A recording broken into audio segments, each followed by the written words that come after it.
तो स्वागत है आपके अपने YouTube channel Rajiv competitive classes में। और आज के इस क्लासेस में हम लोग जो है अपना नए सिरे से जो है चैप्टर को शुरू करने जा रहे हैं।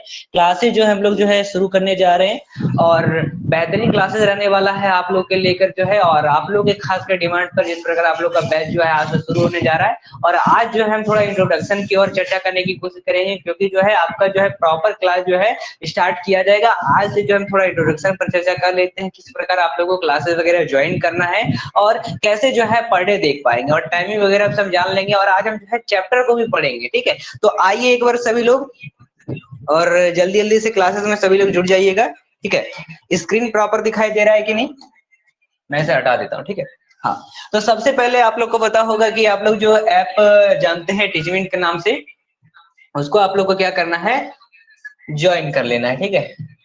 तो टीचमेंट में आपको जहां पर ज्वाइन नाउ का बटन दिखता है, वहां से आप लोग आराम से ज्वाइन कर लीजिएगा, ठीक है। तो आइए स्टार्ट करते हैं।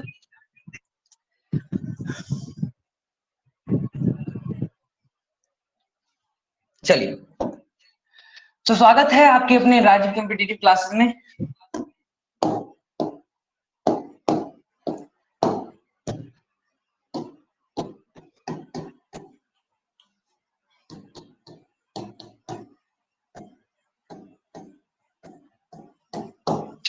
और अगर आप लोग को जो कुछ कमेंट करना है तो आप जो है टाइप में कर सकते हैं, ठीक है। और आज जो है खासकर अगर बात कर लेते हैं, आप लोग स्टूडेंट है चाहे बीपीएससी टीआरई 4.0 का, आप लोग बीपीएससी टीआरई 4.0 का तैयारी कर रहे हैं। बहुत सारे अभ्यर्थी जो है नए नए हैं और बहुत सारे अभ्यर्थी जो है बीपीएससी टीआरई 4.0 का मतलब ही नहीं समझते हैं, किस प्रकार एग्जाम पैटर्न होता है वो भी नहीं समझ पाते हैं। पहले हम थोड़ा इस पर चर्चा कर लेते हैं। जैसे हम लोग को पता है बीपीएससी, ठीक है, बीपीएससी टीआरई 4 है।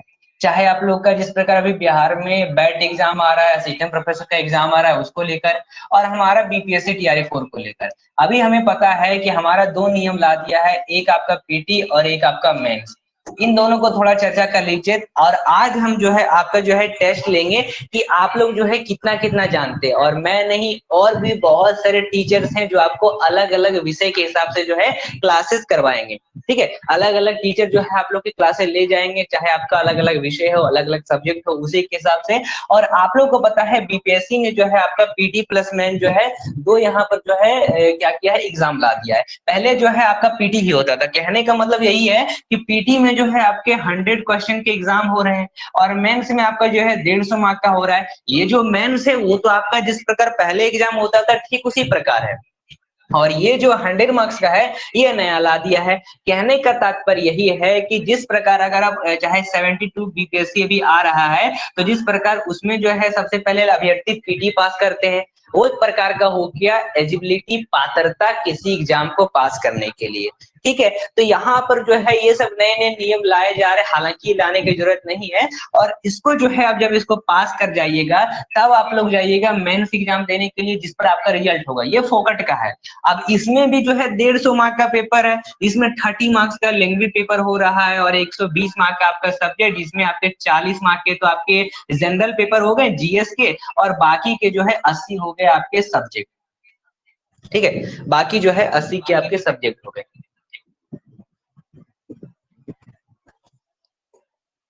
ठीक है। नेट का भी क्लासेस आप लोग का होगा। फिलहाल अभी जो है इस पर आपको फोकस करिए, ठीक है। चलिए, और आप लोगों को क्लासेस में जाना नहीं। तो जिस प्रकार हम लोग बात कर रहे थे 80 मार्क के पेपर का, और 80 मार्क का पेपर और आपका 40 मार्क का, और यहाँ पर एग्जाम आपको इसी के ओवर पर ध्यान में देखना पड़ेगा। और इसमें भी जो 30 मार्क्स का है, जिसमें 9 अंक आपको पता है कि लाना होता है, किसके लिए 9 अंक लाना होता है, किसके लिए, आपके मतलब जो हिंदी इंग्लिश का पेपर होगा, इसमें जो है हिंदी इंग्लिश मिलाकर लाने पड़ेंगे। और ये भी एक प्रकार का पात्रता हो गया। और बाकी के 120 का जो रिजल्ट है उसी पर आपका रिजल्ट बनेगा। छूट मूट का जो है ये सब जो है नया नया नियम लाया गया है, लेकिन अब क्या कर सकते हैं, अभ्यर्थी जो है इस पर आवाज वगैरह उठा रहे हैं।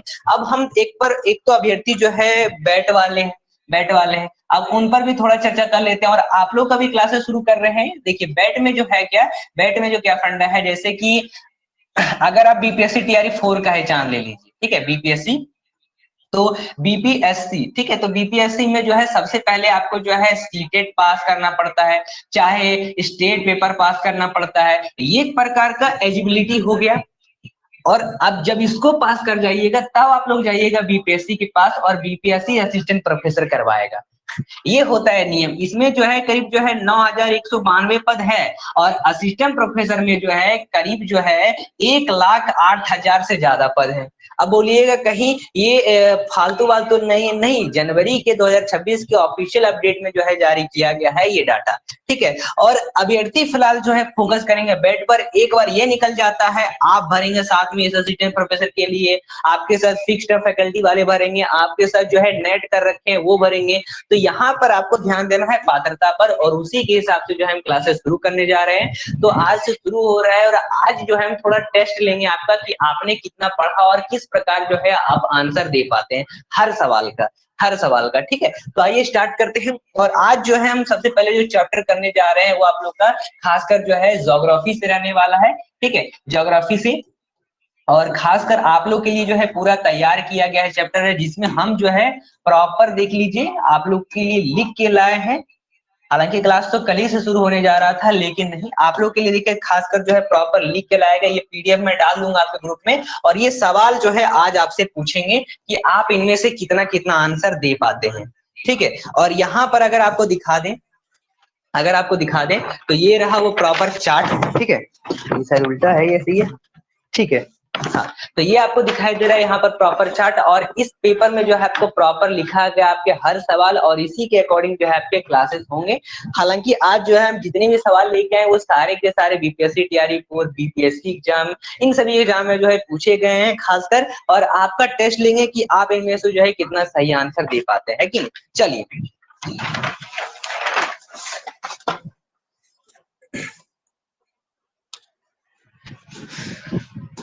सबसे पहले थोड़ा हम जो है ज्योग्राफी के इंट्रोडक्शन को देख लेते हैं, उसके बाद हम चैप्टर के लेकर आगे बढ़ेंगे।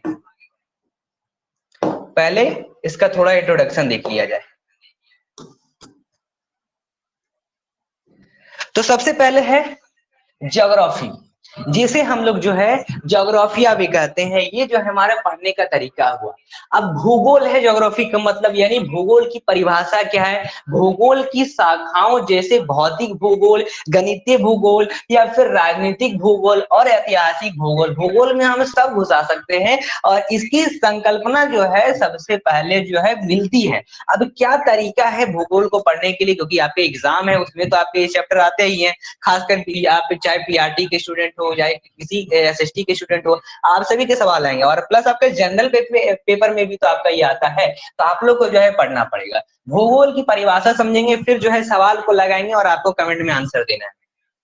भूगोल है, भूगोल क्या है, भूगोल का उद्देश्य क्या है। भूगोल का उद्देश्य केवल जो है सामाजिक जीवन तथा जो सरकारी कामकाज उसमें सहायता देने मात्र ही नहीं, उसमें वर्णन भूगोल एक स्वतंत्र विषय है। एक सबसे पहले इसको स्वतंत्र विषय हम नाम देते हैं। इसका उद्देश्य है कि लोगों को इस विश्व का, चाहे आकाशीय हमारे पिंड का, चाहे हमारे थल का, महासागरों का, जीव जंतुओं का, वनस्पतियों का, फलों का, पृथ्वी के विभिन्न क्षेत्रों में देखी जाने वाली जो प्रत्येक अन्य वस्तुएं हैं उनका ज्ञान प्राप्त करना, ये तमाम चीज जो है भूगोल कहलाती है, ज्योग्राफी कहलाती है। ये जो है पीपीटी आपको जो है खासकर दिया जाएगा आपके ग्रुप में, तो आप लोग जो है इसको डाउनलोड कर लीजिएगा। अब पहले हमने जो है ज्योग्राफी का मतलब समझ लिया। किसी भी चैप्टर को पढ़ने से पहले अगर उस चैप्टर का आप एक बार हेडिंग देख लेते हैं तो आपको चैप्टर जो है पहले ही आप 50% समझ में आ जाता है, बाकी के 50% आपको पढ़ने पड़ते हैं, है कि नहीं। तो आइए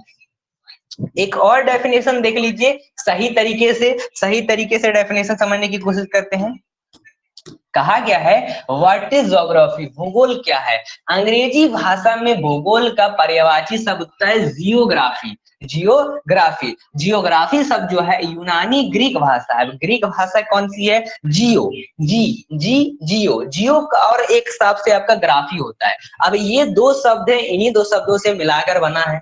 जी का अर्थ होता है पृथ्वी और ग्राफी का अर्थ होता है पृथ्वी का वर्णन करना, ठीक है। अब देखिए वर्णन करना है और इस प्रकार जियोग्राफी का समान अर्थ हो जाता है पृथ्वी का वर्णन करना।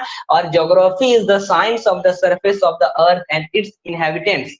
यानी भूगोल जो है वो पृथ्वी तल और पृथ्वी पर रहने वाले निवासियों का विज्ञान है। अब समझिए, भूगोल जो है एक जो है अंतर्रा अनुसांशिक विषय बन गया है और इसका जो है मुख्य लक्ष्य यही है कि पृथ्वी के विभिन्न क्षेत्रों के परिवर्ती वातावरण यानी वेरिएबल एनवायरनमेंट में मानव जो है वो उनके वर्गों के पारिस्थितिक संबंधों को ठीक ठीक समझते हुए प्राकृतिक और मानवीय संसाधन के उपयोगों में समुचित सहायता द्वारा उन संसाधनों की जो उपयोगिता है उसमें वृद्धि करके मानवीय सुख समृद्धि के लिए प्रादेशिक तथा अनंत प्रादेशिक योजनाओं में समुचित योगदान देना। ठीक है, अब कई सारे जो है विद्वान थे जिन्होंने जो है हमारे ज्योग्राफी के जो है वर्णन किए। ज्योग्राफी पहले पढ़ रहे हैं, उसके बाद इसके सवाल को लगाएंगे। ठीक है, एक है कांट के अनुसार। कांट कौन थे? कांट वे भूगोल तथा जो है खगोलिक दो भिन्न विज्ञान मानते थे और उन्होंने उनके विचार अनुसार जो है भूगोल वह विज्ञान है जिसमें पृथ्वी के उस भाग का अध्ययन किया जाता है जो कि मानव का घर है। इनके द्वारा ये बातें कही गई है। अब एक थे रिटर। रिटर उन्होंने क्या कहा? उन्होंने यही कहा कि भूगोल में पृथ्वी तल का अध्ययन किया जाता है, पृथ्वी के तल का अध्ययन किया जाता है और जो कि मानव का जो है निवास गृह है, निवास घर है। ठीक है, चलिए आगे बढ़ते हैं। आगे यहाँ पर दिया हुआ है रिस्थोफेन। अब रिस्थोफेन के अनुसार, रिस्थोफेन के मतानुसार भूगोल में पृथ्वी तल के विभिन्न जो है क्षेत्रों का अध्ययन उनकी समस्त विशेषताओं के अनुसार किया जाता है। जो हेटनर है, हेटनर के अनुसार भूगोल क्षेत्रीय विज्ञान है जिसमें पृथ्वी तल के क्षेत्रों का अध्ययन किया जाता है और उनकी भिन्नताओं तथा स्थानिक जो है संबंधों की पृष्ठभूमि में किया जाता है। बहुत सारे जो है यहाँ पर वैज्ञानिक थे जिन्होंने अपना अपना मत दिए। ठीक है, और इसमें एक जो आते हैं हेंगेट भी आते हैं और उनके द्वारा जो है मतलब बातें क्या कही गई कि भूगोल वह विज्ञान है जो कि पृथ्वी तल पर मानव वातावरण के पारिस्थितिक तंत्र यानी इकोलॉजिकल सिस्टम और प्रादेशिक के अशांतिक तंत्र यानी स्पैटियल सिस्टम की संरचनाओं तथा पारस्परिक क्रियाओं का अध्ययन करता है। ठीक है, चलिए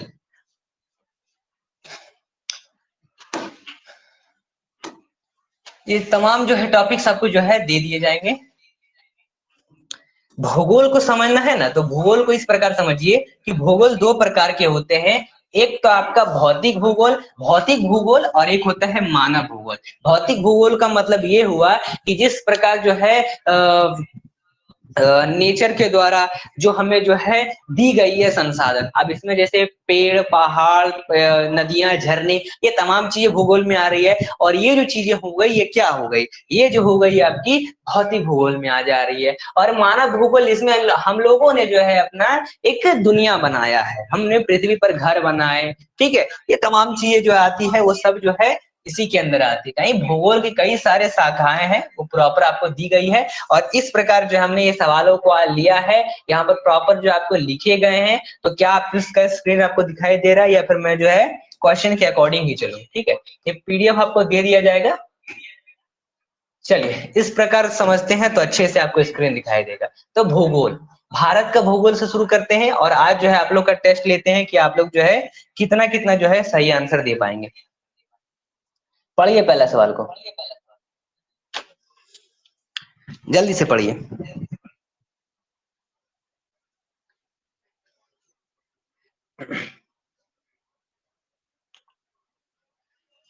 जल्दी से पढ़िए।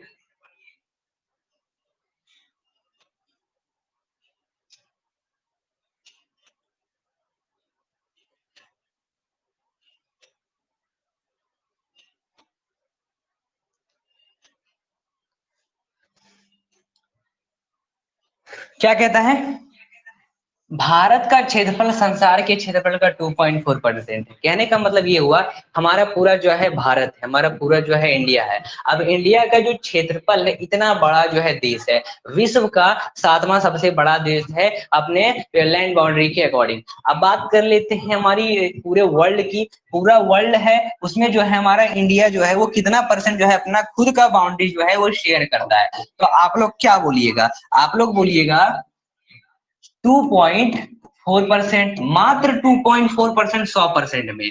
लेकिन लेकिन लेकिन आपसे पूछता है कि हमारा जो भारत है वो पूरे वर्ल्ड का कितना परसेंट जो है जनसंख्या शेयर करता है। अब तो भारत में सबसे ज्यादा आबादी हो गया, ठीक है, भारत में सबसे ज्यादा पूरे वर्ल्ड में आबादी, पहले चीन था लेकिन अभी जो है ये हो गया। अब बात कर सकते हैं कितना परसेंट हुआ होगा, अभी तो जनगणना प्रॉपर हुई नहीं है, यानी हम पुराने हिसाब से समझेंगे तो संपूर्ण मानव जाति का 17% जनसंख्या जो है तो हो गया है। आप इसका आंसर दे दीजिए कमेंट में, ठीक है। तो इस प्रकार जो है आप लोग को ध्यान में रखना होगा। अगला सवाल हमें ऐसा पूछता है अक्षांशीय विस्तार से, देखिए पूछता है कि निम्नलिखित में से किस राज्य से कर्क रेखा नहीं गुजरती है। राजस्थान से जो गुजरती है, उत्तरी पूर्वा से भी, उड़ीसा से देखो नहीं गुजरती, यानी C B is the right answer हो जाएगा, ठीक है। ये देखो बीपीएससी के भी एग्जाम में पूछा गया था खासकर। अब जैसे 8 राज्य कौन कौन से हैं, गुजरात है, राजस्थान है, मध्य प्रदेश हो गया, छत्तीसगढ़ हो गया, झारखंड हो गया, पश्चिम बंगाल हो गए, बंगाल, त्रिपुरा, मिजोरम हो जाते हैं, ठीक है। अब बात कर लेते हैं अगला सवाल क्या कहता है, भारत जो है वो विस्तृत है, विस्तृत है कहां से कहां तक। एक इस तरह का जी मान लीजिए कि भारत ले लेते हैं, ये हमने क्या किया, एक भारत बनाया, प्यारा सा छोटा सा हालांकि बन रहा है, ठीक है। तो इस प्रकार जो है हमने भारत अपना बनाया। अब यहाँ से यहाँ इसका एक बाउंड्री कितना है, यहाँ से यहाँ कितना है, यहाँ से यहाँ कितना है, यहाँ से यहाँ कितना रहा है, तो इस प्रकार जो हमको डिनोट करना पड़ता है। अब क्या कह लीजिएगा, जल्दी बताइए। उत्तर से उत्तर अक्षांश तक कितनी है और आपके पूरब से पूर्वी अक्षांश तक कितनी है। जब इसको एक बार आप समझ जाइएगा तो आप जो है आसानी से जो है सवालों को कर लीजिएगा, ठीक है।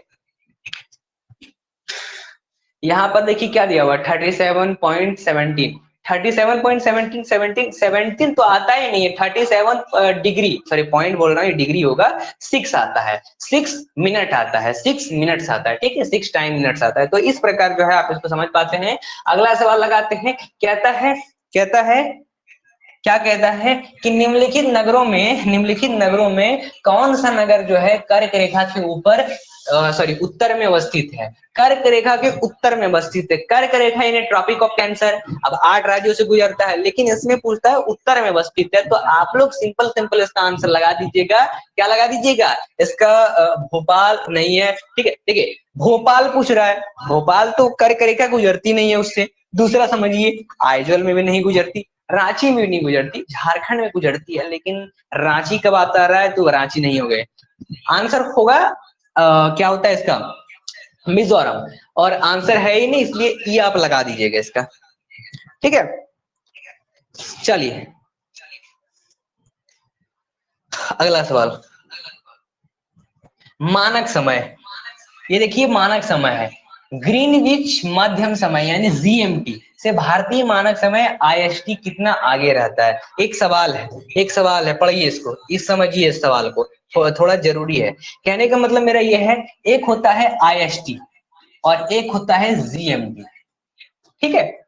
आईएसटी क्या होता है भाई, आईएसटी होता है इंडियन स्टैंडर्ड टाइम और जीएमटी होता है ग्रेट मेरिडियन टाइम, ठीक है। ग्रीक कर लीजिए या फिर ग्रेट कर लीजिए, ग्रीक मेरिडियन टाइम में लिख दो, मेरिडियन टाइम, ठीक है। या फिर इसे हम लोग ग्रीक नहीं, इसे हम लोग जो है ऐसे कह सकते हैं, ग्रीन विच कह सकते हैं, ठीक है, ग्रीन विच मेरिडियन टाइम। तो ये हो गया आपके GMT, green main time, Greenwich time, जो भी कर लीजिए। अब यहाँ पर देख लेते हैं इन दोनों को समझने के लिए, जैसे इंडियन स्टैंडर्ड टाइम में होता क्या है और आपके जीएमटी में होता क्या है। जीएमटी जो है वो आपका जो है पूरे वर्ल्ड का निर्धारण होता है। कहने का मतलब ये है कि जैसे एक समय सीमा थी, अब लोग जो है समय सीमा समझेंगे कैसे, जैसे अभी जो है इंडिया में क्या हो रहा है, टाइम कितना हो रहा है भाई, अभी टाइम जो हो रहा है 9:40 हो रहे हैं। और अगर बात करें हमारी चाहे लंदन में, तो लंदन में भी कितना बज रहा होगा पता है, 5.5 घंटा जो है वो हमारा जो है क्या है, पीछे होगा, ठीक है। हमारा 5.5 घंटा जो हमारा भारत का जो घड़ी है वो आगे चलता है लंदन से। अब बोलिएगा ऐसा क्यों, ऐसा क्यों है, जैसे देखिए होता क्या है, एक डिग्री के अनुसार जो हम इक्वेटर को नापते हैं, ठीक है। प्रॉपर जो है हम डिग्री के अकॉर्डिंग जो है इक्वेटरों को नापते हैं, लैटिट्यूड लॉन्गिट्यूड के बारे में समझते हैं। अब इसमें होता क्या है, इसमें होता क्या है कि जैसे हमारा लंदन है, तो लंदन इसकी एक ऐसी जगह थी जो बंदरगाह, मतलब वो बंदरगाह थी, और बंदरगाह किसे कहते हैं, बंदरगाह कहते हैं उसे जहां से जो है इंपोर्ट एक्सपोर्ट होता है, चीजों का व्यापार हुआ करता था। इंडिया में ट्रेड होते थे, जैसे पता है आप लोग को, लोथल वगैरह से भी ट्रेड होता था, वो एक बंदरगाह है। अब इंडिया में ट्रेड होते थे, यहाँ से जाता था रेशम का कपड़ा, वहां से सोने का सिक्का आता था, हमारी जो है देश जो थी वो सोने की चिड़िया थी। ठीक है, तो यहाँ पर देखने का मतलब, मेरे कहने का मतलब ये है कि जैसे लंदन जो था वो एक प्रकार का बंदरगाह था, वहां पर जो है टाइम को निर्धारण करने के लिए जो है समय से रेखा बनाई गई, और टाइम जो वहां पर डिग्री में था वो 0 डिग्री का था। यहाँ से जो है हम 0 डिग्री मानते हैं, जिस प्रकार हम अपना पूरा जो है सारे कॉन्टिनेंट्स में देखते हैं, और यहाँ पर जो है यूरोप के पास यहीं पर लंदन में जो है इस प्रकार जो है आपके एक 0 मीडियन टाइम GMT आती है, और यहीं से जो है निर्धारण किया गया, और यहीं से जो है पूरे ऑल ओवर वर्ल्ड ने जो है मान लिया कि इसी का टाइम जोन हम सही करेंगे, और हर देश का जो है अपना अपना टाइम जोन है। अब जैसे बात कर लेते हैं अमेरिका की, अमेरिका में करीब जो है 11 टाइम जोन है। अगर रसिया की बात कर लेते हैं, कनाडा की बात कर लेते हैं, तो करीब जो है 6 टाइम जोन है। और अगर इंडिया का बात करें तो इंडिया में जो है मात्र एक ही टाइम जोन है, इंडियन स्टैंडर्ड टाइम। लेकिन इंडिया में भी है 2 टाइम जोन होने चाहिए। बोलिए कैसे? वैज्ञानिकों ने कहा कि टाइम जोन 2 होने चाहिए। कैसे? हमारा अरुणाचल प्रदेश ले लीजिए, अरुणाचल प्रदेश में होता क्या है, 2 घंटे पहले जो है वहां सूर्योदय हो जाता है, हमारे पूरे क्या कर सकते हैं भारत में, भारत के अकॉर्डिंग। अब पूरा भारत है जिसमें जो है सबसे पहले जो है सूर्योदय वहीं होता है, सूर्य का किरण वहीं पड़ता है। और लेकिन वहां का टाइम जोन, पूरे भारत का टाइम जोन जो है सब एक ही, हालांकि 2 टाइम जोन होने चाहिए लेकिन ऐसा नहीं है। अच्छा, आप लोग से पूछे वर्ल्ड का सवाल, कमेंट में इसका आंसर दीजिए। वर्ल्ड में जो है सबसे पहले जो है सूर्योदय कहाँ होता है, भारत में, अरुणाचल प्रदेश में, वर्ल्ड में कहाँ होता है, जल्दी बताइए। क्या कमेंट में दे सकते हैं? Japan is the right answer. ठीक है, Japan is the right answer. तो इंडिया में भी होने चाहिए।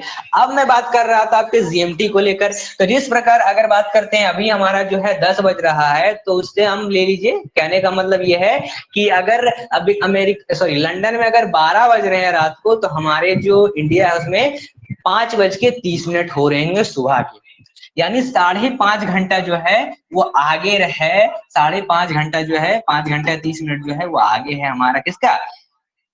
GMT से। तो इस प्रकार जो है निर्धारण करते हैं। लेकिन अगर आप लोग से पूछे कि आप किसी देश का जो है GMT कैसे निकालिएगा, तो क्या होगा?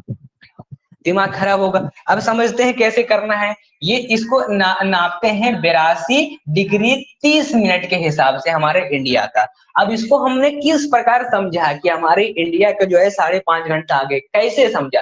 प्रूफ करिए। 1 डिग्री 4 मिनट के बराबर कैसे होता है, प्रूफ कीजिए। जैसे हम जानते हैं कि जैसे एक जो है 1 घंटा क्या ले लेते हैं, हम ले लेते हैं 24 घंटे, 24 घंटा 360 के हिसाब से चल रहा है, मिनट के हिसाब से। अगर 1 घंटे के हिसाब से समझे तो 1 घंटे का वैल्यू कितना कहलाया? 360/24, काट दीजिए, 15 निकल के आ रहा है। तो अगर हम समझें, अगर हमने 15 के हिसाब से इसको निकाला, तो अगर 1 मिनट का निर्धारण करने की कोशिश करें, अब 1 मिनट का निर्धारण करने की कोशिश करते हैं, तो 1 मिनट जो हो गया वो कितना कहला जा रहा है? 60 सेकंड का कहला रहा है। अब इसको काट के देख लीजिए, 15 चौके 60 कट रहा है, यानी 1 डिग्री बराबर 4 मिनट हो रहा है। क्या ये प्रूव नहीं हुआ? इसको प्रूव करना जरूरी है, क्योंकि ये सवाल जो है हर बार आ जाता है आपके एग्जाम में। ठीक है, सो आई होप जो है आप सवाल को समझ चुके हो, थोड़ा जरूरी था आपको बताना। तो आप लोग इसका आंसर लगा दीजिएगा।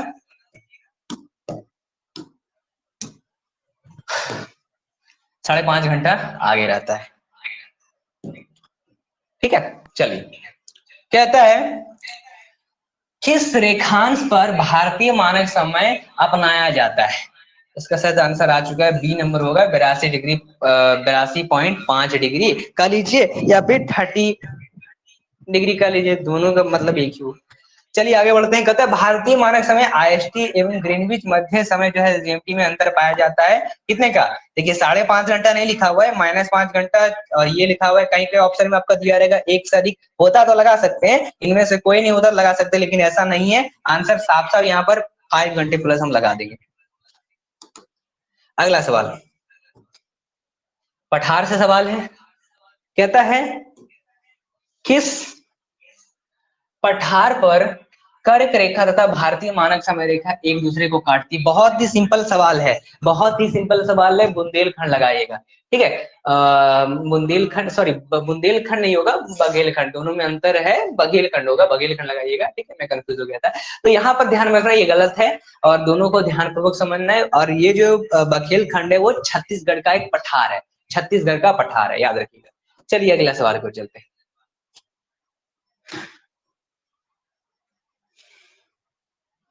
और अगर आपसे पूछे भारतीय जो मानक समय रेखा है वो किसे किसे होके गुजरती है, तो आप लोग इसका आंसर लगा दीजिएगा, यूपी लगा दीजिएगा, एमपी लगा दीजिएगा, यूपी मध्य प्रदेश, आपका छत्तीसगढ़ हो गया, उड़ीसा हो गया, चाहे आप लोग का बात कर लेते हैं आंध्र प्रदेश हो गया, ठीक है। इन सभी से जो है होकर गुजरती है। अब आता है सीमावर्ती देश, यानी सीमावर्ती देश का मतलब होता है कि हमारे आस पड़ोस के देश। कितने आस पड़ोस के देश है बताइए?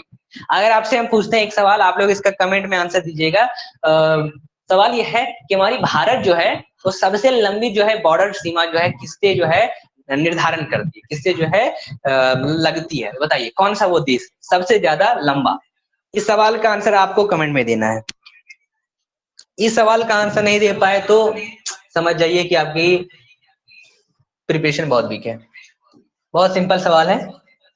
कहता है भारत और चीन के बीच सीमा रेखा को क्या कहा जाता है? कमेंट आया है आपका? बहुत बढ़िया। खुशबू कुमारी है तो उन्होंने बांग्लादेश का दिया है, बांग्लादेश राइट आंसर होगा, बांग्लादेश राइट आंसर होगा। और क्या बता सकते हैं कितना किलोमीटर साझा करता है? कहता है भारत और चीन के बीच सीमा रेखा का क्या कहा जाता है? बहुत ही सिंपल सवाल है, मैकमोहन रेखा कहा जाता है। ये सवाल बहुत इंपॉर्टेंट है, बहुत बार एग्जाम में आया है, ठीक है। मैकमोहन रेखा करता है और इस रेखा का निर्धारण जो है 1914 में सर हेनरी मैकमोहन द्वारा किया गया था, उन्हीं के नाम पर जो है ये रख दिया गया। कहता है म्यांमार के साथ भारत के किन राज्यों की सीमा मिलती है? आंसर लगाइए, ध्यान से देखिए। इसका आंसर जो हो जाएगा सबसे पहले, एक तो अरुणाचल प्रदेश का ये ऑप्शन में, हाँ ये है और ये है, दो है, बी और सी है, तो बी और सी में कोई आंसर होना चाहिए आपके। इसका राइट आंसर जो होगा अरुणाचल प्रदेश, नागालैंड, मणिपुर, मिजोरम, ये इसका राइट आंसर है। और एक और होता है हमारा, एक और सवाल ले लेता हूं आपसे। एक हमारा असम है और आपको पता है कि करीब 7 सिस्टर है, हमारे असम को जो है 7 सिस्टर घेरी हुई है। कौन कौन सी वो नाम है, क्या बता सकते हैं? चलिए आगे बढ़ते हैं। 8,880, बहुत बढ़िया, सही है आपका, ठीक है। चलिए अगला सवाल कहता है निम्नलिखित देशों में किसकी भारत के साथ जो है सबसे अधिक जो है लंबी सीमा लगती है? जल्दी बताइए। अभी मैंने अब देखा आंसर, बांग्लादेश 8,880, याद रखिएगा। कहता है अगला सवाल, ठीक है। एक मिनट रुक जाइएगा, आपने भी जो है हमें कंफ्यूज कर दिया है। 8,880 नहीं होगा, ये होगा 4,096.70 जो है किलोमीटर ये लगता है, ठीक है। 8,880 नहीं होगा, शायद मैंने देख ही लिया है आपको गलत, ठीक है। चलिए तो ये इसका राइट आंसर है। और अगला सवाल कहता है भारत के कितने राज्यों की जो है सामान्य सीमा जो है कॉमन बॉर्डर पाकिस्तान एवं बांग्लादेश के साथ है? बहुत ही सिंपल सवाल है, याद रखिएगा। भारत के कितने राज्य की सामान्य सीमा जो है कॉमन बॉर्डर पाकिस्तान एवं बांग्लादेश के साथ है? तो याद रखिएगा 7 सिस्टर, 7 सिस्टर, 7 याद रखिएगा, 7 इज द राइट आंसर, ठीक है। 7 इज द राइट आंसर। चलिए अगला सवाल कहता है निम्नलिखित कथन पर विचार कीजिए और सही पहचान कीजिए। पहला ऑप्शन कहता है ग्रेट हिमालय अपनी निरंतरता के लिए जाना जाता है। दूसरा कहता है नीम हिमालय अपनी व्यापकता और अनुप्रस्थ वादियों के लिए जाना जाता है। शिवालिक बाह्य हिमालय है जो उत्पत्ति में सबसे नवीनतम है। तो इन तीनों में से जो है सही बात जो है कौन सा बता रहा है, जल्दी से बताइए।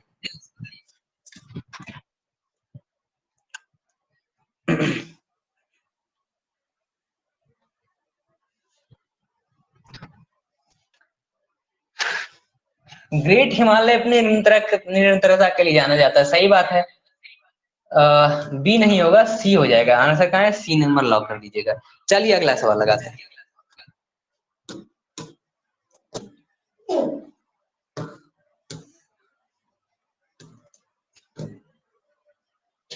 कहता है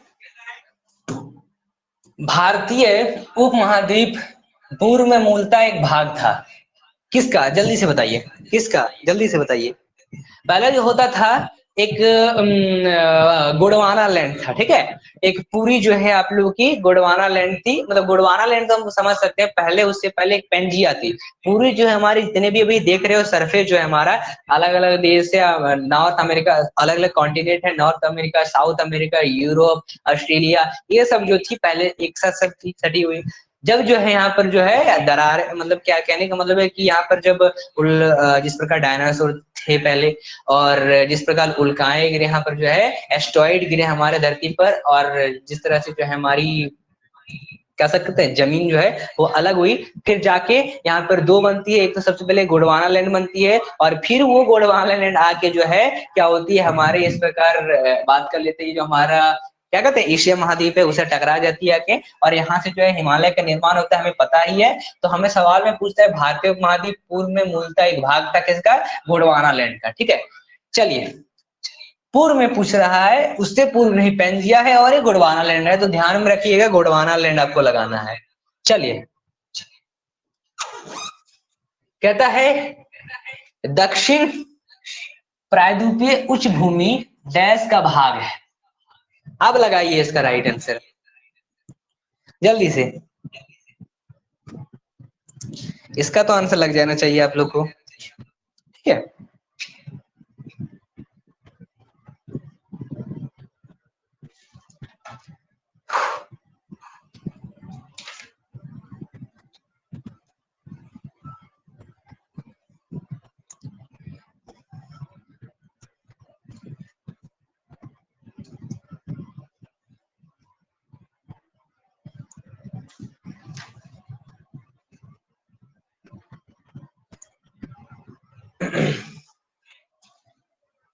देखिए ये सवाल भी पूछा गया है बीपीएससी टीचर 11-12 के एग्जाम में 2023 में जो हुआ था ना, उसमें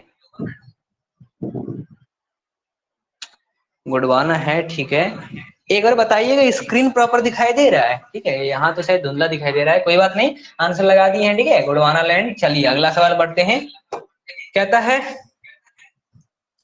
हिमालय का पर्वत पदीय प्रदेश है। पर्वत पदीय प्रदेश याद रखिएगा, पर्वत पदीय प्रदेश जो है वो आप लोगों का शिवालिक है। क्या है, शिवालिक है, शिवालिक है। और इस सवाल का आंसर जो है आप लोग को हमेशा याद रखना पड़ेगा, ठीक है। चलिए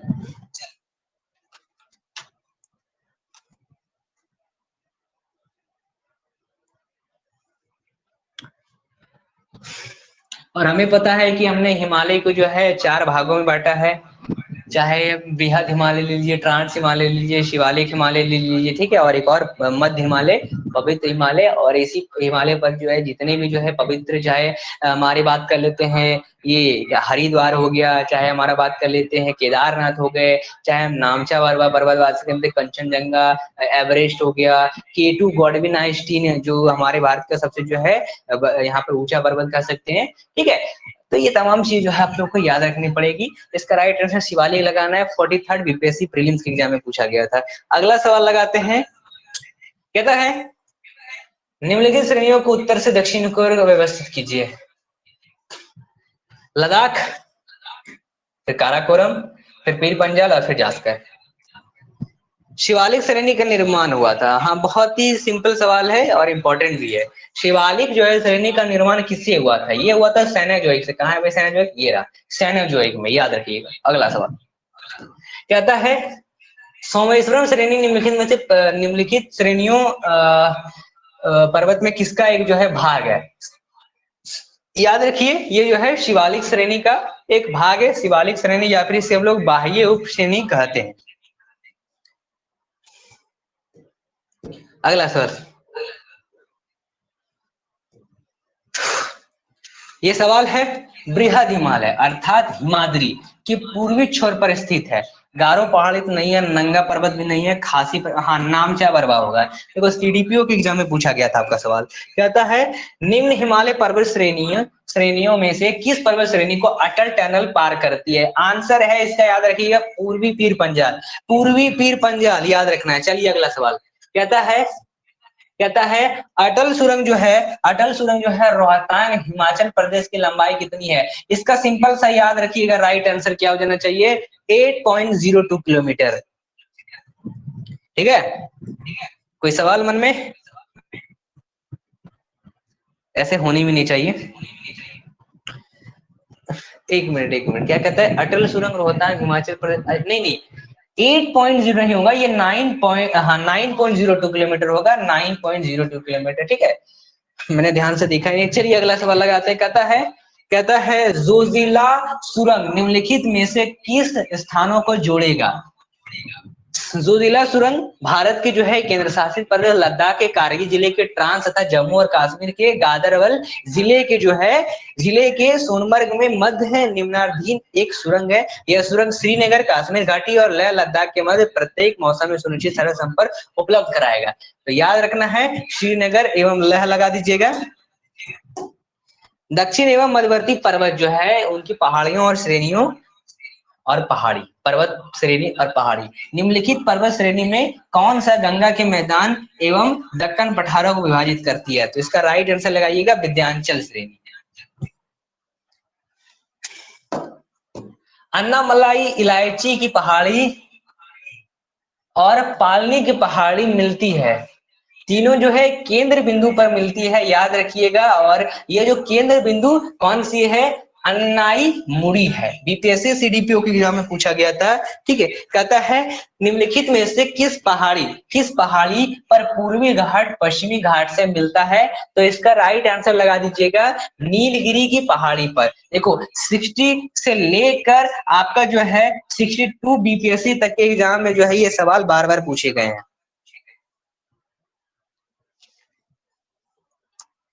ऑप्शन सही से दिख रहा है ना? चलिए ठीक है, यहाँ पर थोड़ा जो है धुंधला दिखाई दे रहा था।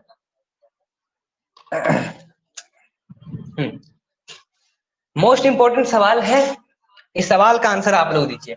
भारत की सर्वोच्च चोटी कौन सी? मैंने अभी थोड़ी देर पहले आपको बताया था। ठीक है, मैंने अभी थोड़ी देर पहले आपको जो है बताया था, गॉडविन आइंस्टीन, जिसे हम लोग K2 भी कहते हैं, याद रखिएगा।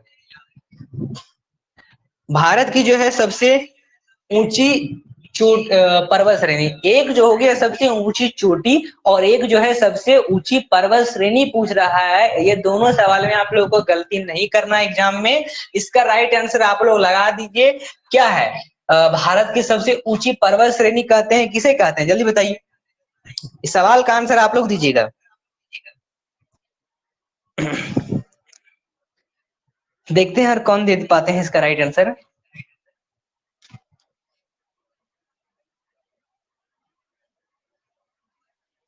सर्वोच्च चोटी पूछ रहा है और उसके बाद जो है सर्वोच्च श्रेणी पूछ रहा है।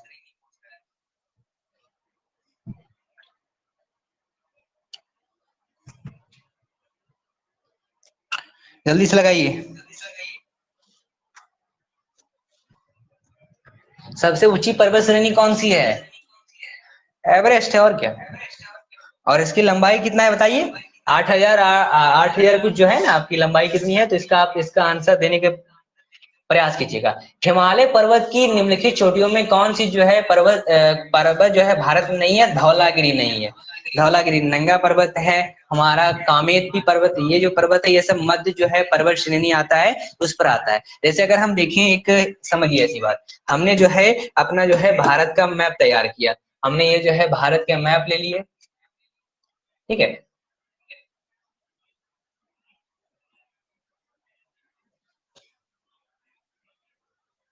यहाँ पर जो है अलग अलग श्रेणियां आती है, इस प्रकार पहाड़ रहेंगे, फिर इस प्रकार ये पहाड़ आते हैं, फिर इस प्रकार पहाड़ आते हैं, फिर इस प्रकार पहाड़ आते हैं। यहाँ पर 4 तरह के आते हैं, ट्रांस हिमालय, बृहद हिमालय, मध्य हिमालय, शिवालिक हिमालय।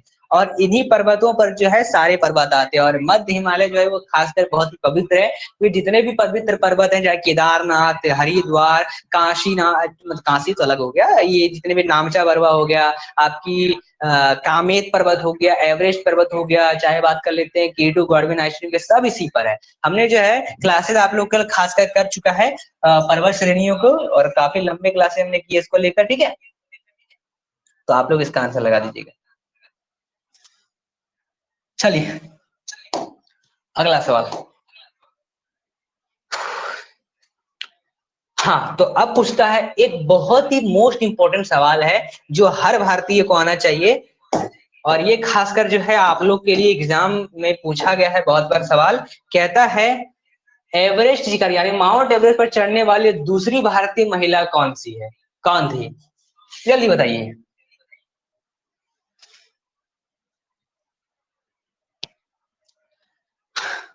आंसर लगाइएगा संतोष यादव, ठीक है, संतोष यादव। चलिए,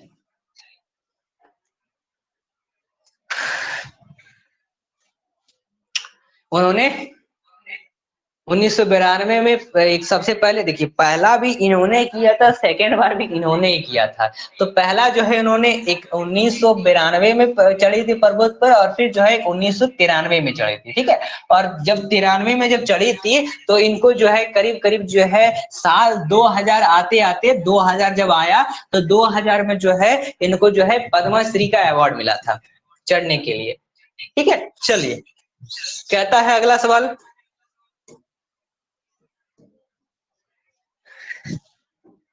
हिम रेखा एवं हिमनन, हिमालय में हिम रेखा निम्न के बीच होती है, कितना? तो 4300 से लेकर 6000 मीटर पूर्व में, ठीक है। चलिए, कहता है निम्नलिखित में से कौन सा हिमालय पर्वत का सबसे लंबा हिमनद है? बतुरा, याद लिखिएगा, बतुरा इज द राइट आंसर होगा। कहता है निम्नलिखित में से, निम्नलिखित क्षेत्रों में से किसकी न्यून हिम रेखा है? तो इसका राइट आंसर आप लोग लगा दीजिएगा,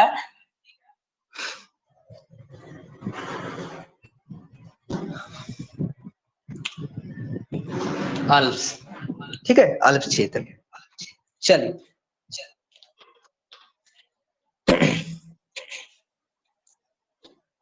नीरज कुमार हैं, आप भी जो है आंसर दे सकते हैं, ठीक है।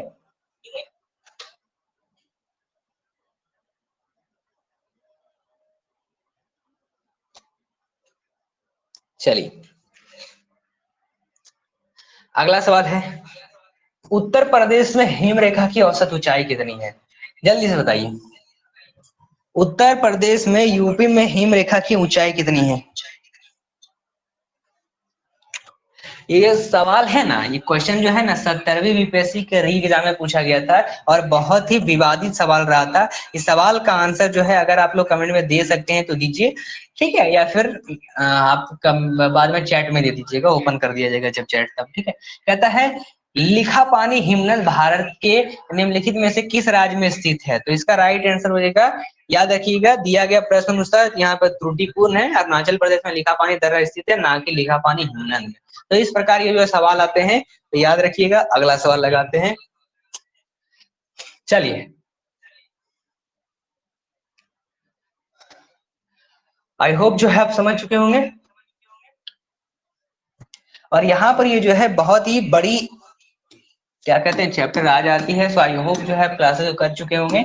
और आज जो हम जिस प्रकार आप लोगों का टेस्ट लिया और आप जो खुशबू कुमारी उन्होंने जो है बहुत ही अच्छी जो अपने प्रदर्शन दिया, तो उनको हम विनर घोषित करते हैं। और उनका जो है तैयारी बहुत अच्छा है और सवाल भी अच्छे से कर रहे हैं, लेकिन कुछ जो है सवाल गलत भी रहे थे। ठीक है, तो अपना जो है फोकस करना है। ठीक है, जितना जितना सबसे पहली बात है एग्जाम नजदीक, और आपको जितना जितना प्रैक्टिस सेट कर सकते हैं उतना उतना करने की कोशिश कीजिए, और जितना जो है क्वेश्चन को याद कर सकते हैं उतना करने की कोशिश कीजिए। आपको पढ़ने का तरीका बस एक ही ध्यान में रखना है। सबसे पहली बात, आप जो है अगर आपको नोट दिया गया है तो एक बार जो है किसी भी चैप्टर को खोल के देखते हैं, उसका चैप्टर पढ़ते हैं, सबसे पहले हेडिंग, उसको आप जो है 50% ऐसे क्लियर हो जाता है। दूसरी बात, जब इसमें आप तैयारी कर लेते हैं, आप मतलब कोई चैप्टर को पढ़ रहे हैं, मान लेते हैं कि भारत का राष्ट्रीय आंदोलन को ही क्यों ना पढ़ रहे हैं, तो उसमें अगर सबसे पहले जो है प्रॉपर जो है 1905 से लेकर जो है अगर आप 47 फिर उससे जिस प्रकार संविधान का निर्माण चलता है, तो पूरी पूरी तरह से एक बार अगर आप पूरा एक बार चैप्टर को पढ़िए। सबसे पहली एक आपको क्या करना है तैयारी,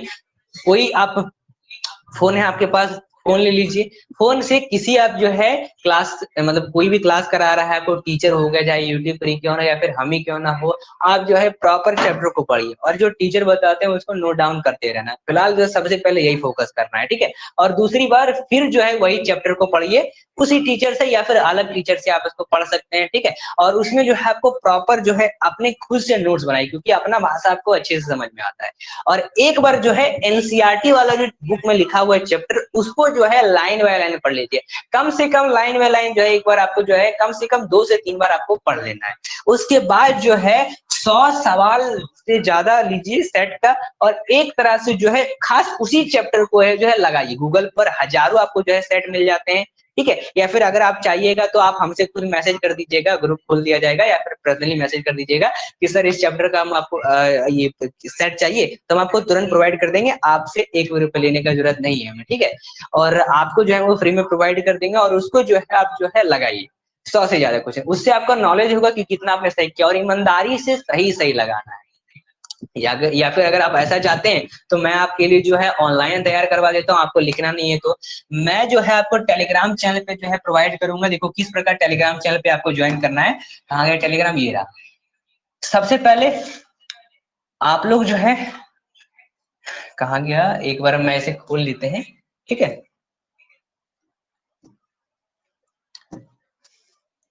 हाँ ये रहा। तो इस प्रकार इसमें आप लोग को इनरोल करवाया गया है, और इसमें आपको जो है ये सेट दिया गया होगा।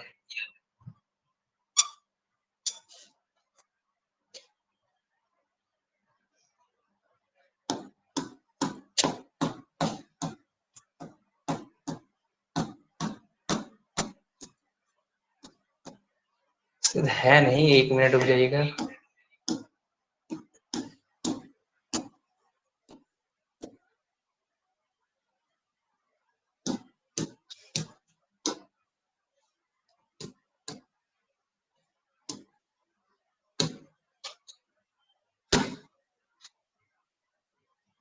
हाँ, तो जैसे यहाँ पर जो है आपको ये सेट दिया होता है, इसमें जो है आप जैसे चैनल में आइएगा अपना, उसमें जो है आपको मान लीजिए फंडामेंटल राइट दिया हुआ है, इसमें आप क्या करिएगा स्टार्ट दिस क्विज कर लीजिएगा, या फिर स्टार्ट क्विज इन ग्रुप कर लीजिएगा, ठीक है। मान लेते हैं हमने स्टार्ट दिस क्विज पर क्लिक किया, एक बार क्लिक करना है आपको, खुलेगा यहाँ पर आपको स्टार्ट बॉट का ऑप्शन आएगा, आप इसको स्टार्ट बॉट ऑप्शन कर दिए। ये जब पहली बार अगर कर रहे होंगे तभी आएगा, बार बार नहीं आता, ये एक बार आता है। बस एक बार आपको स्टार्ट पर दबाना है। कभी कभी कैंसिल कैंसिल कैंसिल का बटन आता है, तो एक बार कैंसिल कर दीजिएगा, फिर से रिस्टार्ट कीजिएगा, तुरंत हो जाएगा। कहीं भी दिक्कत होता है आप हमसे कॉल करिएगा। आएगा आई एम रेडी का जैसे ऑप्शन, आप इस पर एक बार क्लिक कर दीजिएगा। बस मात्र जो है 2-3 इस तरह से सेकंड खुलेंगे, उसके बाद जो है आपके सवाल आने शुरू हो जाएंगे। क्या कहता है, संविधान के किस भाग को भारत का मैग्ना कार्टा कहा गया है? भाग 1, भाग 2, भाग 3, भाग 4। यहाँ पर टाइमर चलेंगे, टाइमर के अकॉर्डिंग लगाना। इससे जो है एक और प्रिपरेशन होगा आपका कि आप जो है कम समय में जो है ज्यादा सवाल कर पाएंगे। तो लगाइए, मान लेते हैं भाग 4 हमने लगाया, मेरा ये जो सवाल गलत हो गया, यहाँ पर आंसर बता दिया ग्रीन में कि भाग 3 है, भाग 4 नहीं है। इस प्रकार संविधान का भाग 3 किससे संबंधित है, जल्द से बताइए। तो ये जो है मैग्ना कार्टा से संबंधित है, ठीक है। मैग्ना कार्टा से संबंधित है, तो मैं जो भी लगाता हूँ मौलिक अधिकार मैग्ना कार्टा में आ जाता है, राइट आंसर आ गया। तो इस प्रकार जो है आपको राइट बता रहा है। संविधान में मौलिक अधिकार से संबंधित अनुच्छेद कौन से हैं, तो 1 से 4 तक के हैं। क्या राइट आंसर है, या फिर 12 से 35, तो 1235 इसका राइट आंसर। इस प्रकार जो है पूरे जब सेट को लगा लीजिएगा तो आपका जो है लास्ट में आपको बताएगा कि कितना आपने सही किया है, कितना प्रश्न आपने गलत किया है, कितना आपको जो है सही करना चाहिए था, और आप जो है अभ्यर्थियों से जो है सवाल जवाब भी इसमें आराम से कर पाएंगे। तो ये हुआ आपका तरीका, इससे आप जो है आराम से ज्वाइन कर सकते हैं। तो आई होप जो है आप समझ चुके होंगे, और अगर आप जो है क्लासेस पसंद आए क्लासेस को लाइक कर दीजिए, चैनल को सब्सक्राइब कर दीजिए। मिलते हैं फिर अगले क्लासेस का। जय हिंद। और नेक्स्ट क्लासेस में आप लोगों के लिए खास कर लेके आएंगे चैप्टर। धन्यवाद।